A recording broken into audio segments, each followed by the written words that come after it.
December as church historian of 2011, and then finally took over officially August 1st of 2012.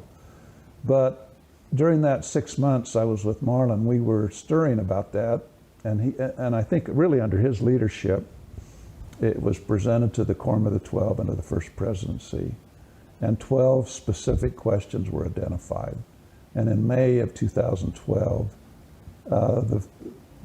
the councils, the leading quorums gave the approval to move ahead. And we had a committee of General Authority 70 and also scholars and historians from our department that reviewed all of the drafts that came in on all of these questions. We generally, the way it was done is we retained a outside historian to write the first draft, someone outside of church employment. Now, why did you pick somebody outside church employment? That's well, we just felt it would, you go to an expert, like Paul Reeve, for example, for race in the priesthood.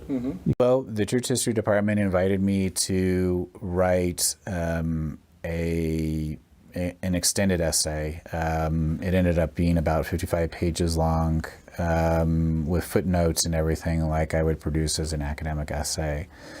And once they were satisfied with that,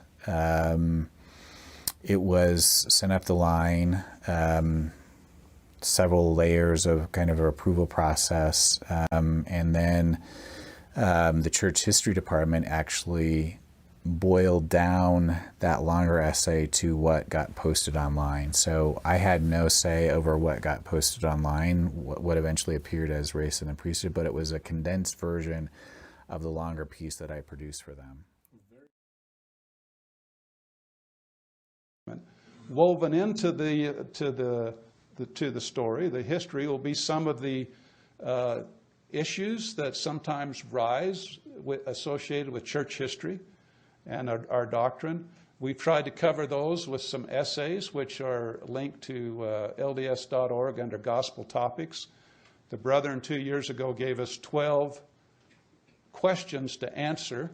They included race in the priesthood, polygamy, the translation of the Book of Mormon, on and on. 9 of those have now been answered, and 3 questions remain to be answered, and we're still working on those. We should conclude our work by the end of this year. If you haven't had a chance to look at those essays, we'd encourage you to do so and share them with your friends. We're in the process of letting leaders, stake presidents, and bishops know about them so they can be a resource in the event some of their members are having questions or challenges about those issues. Book of Abraham essay was just released in July.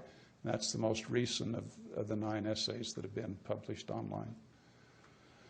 I think it'd be helpful to know how we chose to roll those out. It was a soft rollout. There was an announcement saying you can go to this website to learn everything weird about the Mormon Church you ever wanted to learn. But yet we had a lot of people struggling with some of these issues. We were losing young people particularly, and we felt we owed a safe place for people to go to get these answered. So they were deliberately kind of placed in an existing database so they wouldn't, 90% of the church probably could care less. They don't worry about such things, but we do have some folks who are online, and we felt like they needed a safe place to go to get answers if they had questions.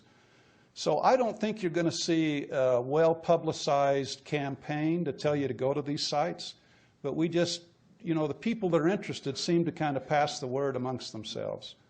And the only other thing is that the leaders now will have access to them.